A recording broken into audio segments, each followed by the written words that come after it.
Comment l'environnement économique et géopolitique peut-il impacter les programmes d'assurance dommages aux biens ? Alors, on a vu ces dernières années que les émeutes et mouvements populaires sont en très forte augmentation.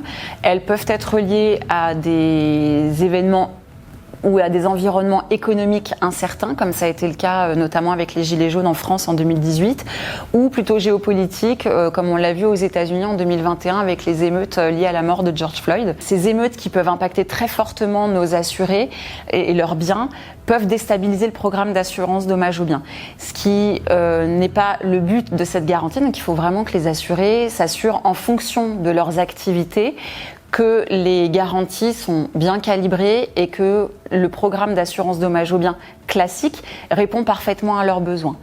Si jamais il y a des besoins supplémentaires parce que l'exposition est trop élevée ou que l'assuré estime que l'impact en termes de pertes financières serait trop important s'il était sujet à de très fortes émeutes et mouvements populaires, il a la possibilité de se garantir via des polices spécifiques, donc terrorisme ou risque politique, avec des garanties parfaitement adaptées à ses besoins et un contrat qui ne couvrira que ces risques-là. Beazley est d'ailleurs un acteur dans ce domaine et est en capacité de proposer des contrats d'assurance adaptés. Les cyberattaques peuvent-elles causer des dommages aux biens et impacter ma police d'assurance dommages ? Donc oui, les cyberattaques peuvent causer des dommages aux biens et impacter la police d'assurance dans la mesure où, si suite à une cyberattaque, si cette cyberattaque engendre un dommage matériel qui est garanti par la police d'assurance dommages va intervenir pour couvrir l'indemnisation de ces dommages aux biens. On va avoir par exemple une cyberattaque qui va déclencher des sprinklers, donc avec tout ce que ça va comporter en termes de dégâts matériels.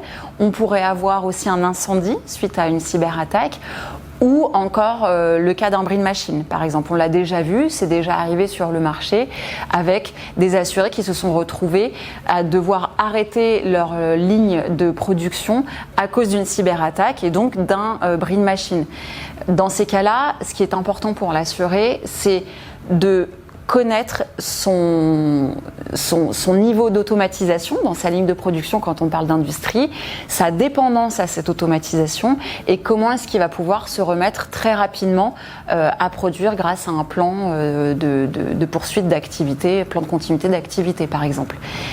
Si jamais l'assuré veut se prémunir contre ces risques de cyberattaque pure, dans ces cas-là, il y a la possibilité de souscrire des polices spécifiques cyber qui vont répondre à ce besoin.